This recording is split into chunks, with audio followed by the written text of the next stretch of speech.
Over the last few years, Apple has let its most popular laptop, the MacBook Air, well, deflate. Then, last week, Apple decided to breathe fresh air into its MacBook Air. Yes, that's a hot air balloon, but stay with me on this crazy ride for a moment. After not touching the laptop's exterior or screen for almost a decade, it launched a completely redesigned laptop. Yep, this thing. This is the all-new MacBook Air. And well, we're in the freaking air. Did I mention I have a fear of heights? Apple says the laptop is re-engineered. Absolutely beautiful. Images are sharper, modern keyboard, great 12 hours of wireless web browsing. The performance you need for all of your everyday tasks. The question I came up here to ask is all that hot air? Short answer, not really.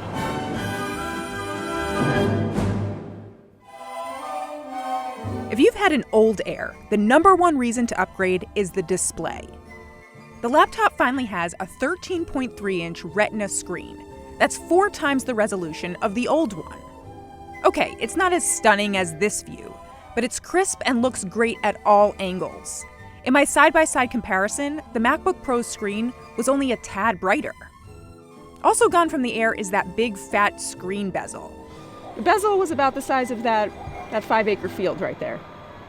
That tiny screen frame also gives the 2.7-pound laptop a smaller footprint. I'd say it's lighter than air up here, but I'm actually petrified this will drop. Gotcha, that didn't happen.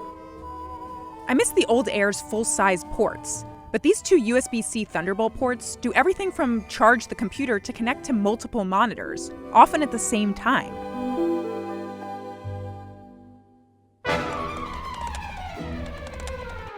The keyboard has also been changed, though not necessarily for the better. The flatter keys take some getting used to, and even though Apple's made them quieter, they're still quite loud, or at least with my violent typing style. Sound of the keyboard bothering you? Not at all. The new fingerprint sensor at the top right of the keyboard is faster than typing in a password. But why no Face ID, Apple? No complaints here on the trackpad, though. It's big and responsive. The main reason I'd recommend you buy an Air? Battery life.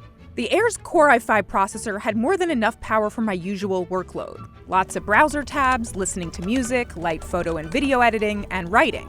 And I could take 11 one-hour hot air balloon rides before needing to charge the Air.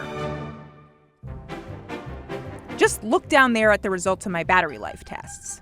The $1,300 MacBook lasted 7.5 hours. The $1,300 entry-level MacBook Pro, 10 hours. The $1,200 entry-level MacBook Air, 11 hours. That's impressive given the higher resolution screen and thinner body, but not as good as the HP Spectre, which lasted 15 hours. And just look at how thin and sleek the HP is, too. Look, there are issues. Apple should have released this laptop years ago. The Windows competition has caught up, and the already high $1,200 price tag is misleading, since you're probably going to want more than 128 gigabytes of storage. But I love this laptop, just like I long loved its predecessor. There's no other laptop I'd rather take a romantic balloon ride with. If you need more power, you should go up to the higher level MacBook Pro. But please, don't buy that smaller $1,300 MacBook. It's slow and stupid. Bottom line is, if you're up in the air about what laptop to buy, the MacBook Air is probably the one. I'm done with the puns for now, promise. Can I do all my reviews in here? Sure. Okay.